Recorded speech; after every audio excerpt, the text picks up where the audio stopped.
Assalamualaikum warahmatullahi wabarakatuh.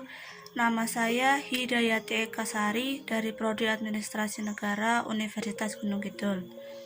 Pada kesempatan kali ini, saya akan memaparkan materi tentang perilaku kelompok. Tujuan pembuatan presentasi ini adalah untuk memenuhi tugas mata kuliah perilaku organisasi. Baiklah, untuk pembahasan yang pertama yakni materi tentang perilaku dan kelompok. Apa itu perilaku dan kelompok? Yang pertama, perilaku. Perilaku di dalam organisasi berasal dari dua sumber, yaitu individu dan kelompok. Perilaku merupakan suatu fungsi dari interaksi antara individu dengan kelompoknya. Perilaku merupakan suatu fungsi dari interaksi antara individu dengan lingkungannya.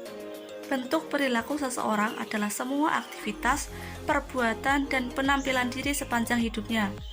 Bentuk perilaku manusia adalah aktivitas individu dan relasi dengan lingkungannya. Kemudian, apa itu kelompok? Menurut Robbins dan Coulter 2004, kelompok adalah gabungan atau kumpulan dua orang atau lebih yang berinteraksi dan saling bergantung untuk mencapai sasaran tertentu. Selain itu, menurut Gibson dan kawan-kawan tahun 1996 mengungkapkan bahwa kelompok adalah kumpulan individu di mana perilaku dan atau kinerja satu anggota dipengaruhi oleh perilaku dan atau prestasi anggota lainnya.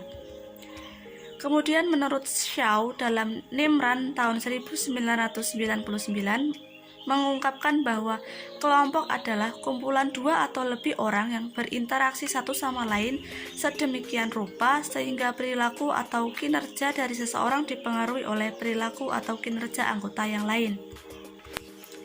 Jadi kesimpulannya adalah perilaku kelompok merupakan suatu aktivitas yang dilakukan oleh seorang individu dengan yang lainnya untuk mendapatkan apresiasi anggota, saling berinteraksi, dan saling bekerja sama untuk mencapai tujuan yang diinginkan. Kemudian perilaku kelompok merupakan respon-respon anggota kelompok terhadap struktur sosial kelompok dan norma-norma yang diadopsi oleh organisasi itu sendiri. Kemudian pembahasan selanjutnya mengenai jenis-jenis kelompok. Menurut Duncan, jenis kelompok adalah sebagai berikut. 1. Kelompok formal. Kelompok formal adalah kelompok yang terbentuk dan berlangsung berdasarkan ketentuan resmi, seperti struktur organisasi dan penugasan organisasi. Contohnya, kelompok komando, yakni manajer dengan bawahannya. Kemudian kelompok tugas, yakni mereka bekerja sama untuk menyelesaikan suatu tugas pekerjaan. Yang selanjutnya adalah kelompok informal. Kelompok informal adalah kelompok yang tidak terstruktur dan ditetapkan secara organisasi yang muncul sebagai respon terhadap kebutuhan akan kontak sosial. Contoh dari kelompok informal ini yakni kelompok minat atau kepentingan, kelompok dan persahabatan. Pembahasan selanjutnya mengenai konsep perilaku dan prestasi kelompok. Menurut Indrio Gito Sudarmo dan Nyoman Sudito, memaparkan bahwa konsep dari perilaku dan prestasi kelompok ini sebagai berikut. Baiklah, saya akan memaparkan masing-masing dari konsep tersebut. Yang pertama, faktor eksternal. Faktor eksternal yang menentukan prestasi kelompok. Menurut Indrio Gito Sudarmo dan Nyoman Sudito pada tahun 1997 adalah sebagai berikut. Yang pertama, strategi organisasi, visi misi, tujuan organisasi yang akan mempengaruhi perilaku kelompok. Kedua, struktur otoritas atau wewenang menyangkut penempatan suatu kelompok dalam hierarki organisasi. 3. Perilaku formal yang membakukan perilaku karyawan. Makin formal aturan, makin konsisten dan dapat teramalkan perilaku kelompok. Yang keempat, sumber daya organisasi. Besar kecilnya sumber daya seperti modal, peralatan, bahan baku, dan sumber daya lainnya yang disiapkan kepada kelompok akan mempengaruhi perilaku dan prestasi kelompok. Yang kelima, proses seleksi SDM. Proses seleksi yang berkualitas menjadi faktor penting untuk memperoleh orang-orang yang berkualitas yang bila menjadi anggota kelompok akan berkontribusi terhadap prestasi kelompok. Selanjutnya, budaya organisasi, dan yang terakhir, lingkungan organisasi. Kemudian, konsep yang kedua merupakan sumber daya internal anggota kelompok.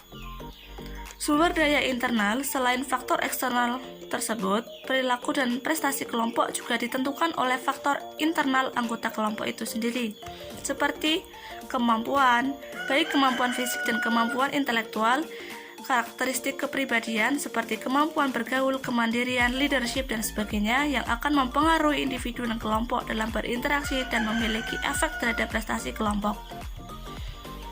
Konsep yang ketiga ini struktur organisasi. Struktur kelompok dapat diuraikan sebagai berikut. 1. Kepemimpinan formal. 2. Peran. 3. Norma yang berlaku di kelompok. Kemudian yang selanjutnya adalah proses kelompok.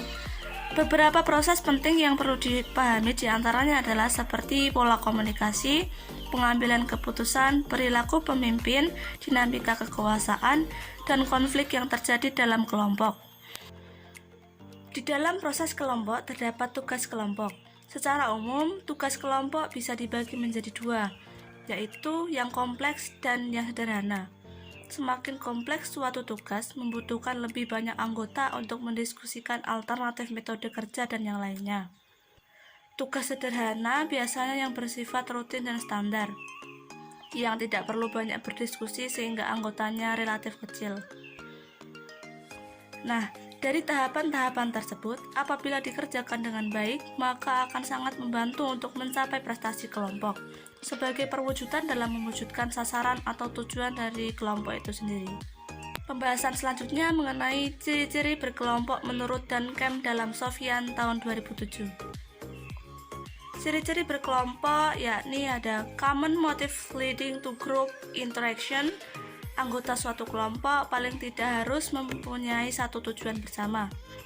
Yang kemudian, members who are affected differently by their interaction, atau hubungan dalam suatu kelompok harus memberikan pengaruh kepada setiap anggotanya. Kemudian, group structure with different degrees of status, atau dalam kelompok selalu ada perbedaan tingkat atau status, karena akan selalu ada pemimpin dan pengikut. Kemudian yang terakhir atau yang keempat, standard, norm, and values. Karena kelompok terbentuk untuk mencapai tujuan bersama, maka biasanya pembentukannya disertai tingkah laku dan sistem nilai bersama atau norma. Pembahasan selanjutnya adalah alasan berkelompok. Menurut Muhyadi, ada 5 alasan pembentukan kelompok, yaitu 1. Kebutuhan interaksi sosial. Manusia merupakan makhluk sosial yang akan selalu mencari hubungan dengan orang lain. Dengan membentuk kelompok, manusia dapat menyalurkan keinginan mereka. Yang kedua, kebutuhan akan keamanan. Semua orang memiliki kebutuhan pokok terhadap rasa aman terhadap sekitarnya. Kebutuhan akan keamanan inilah yang memberikan motivasi dan dorongan untuk membentuk kelompok. Kemudian yang ketiga adalah kebutuhan akan status. Dalam pembentukan kelompok, salah satu alasannya dapat berupa kebutuhan akan status atau diakui oleh masyarakat. Yang keempat, kedekatan tempat kerja. Dengan adanya kedekatan tempat kerja atau ruang, mereka akan membentuk kelompok baik secara sadar maupun secara alamiah. Kemudian yang kelima, tujuan bersama. Manusia atau individu akan berkumpul dan membentuk suatu kelompok apabila mereka memiliki tujuan yang sama. Baiklah teman-teman, saat ini sudah sampai pada kesimpulan. Dari pemaparan mengenai perilaku kelompok, dapat ditarik kesimpulan bahwa perilaku kelompok adalah semua kegiatan yang dilakukan oleh dua individu atau lebih yang saling berinteraksi, saling mempengaruhi, dan saling bergantung untuk menghasilkan prestasi yang positif, baik untuk jangka panjang dan pertumbuhan diri. Ya, itu tadi pemaparan materi dari saya. Apabila ada kekurangan dalam saya menyampaikan, saya mohon maaf sebesar-besarnya. Terima kasih atas atensi teman-teman dan terima kasih sudah menonton video dari saya. Sekian, wassalamualaikum warahmatullahi wabarakatuh.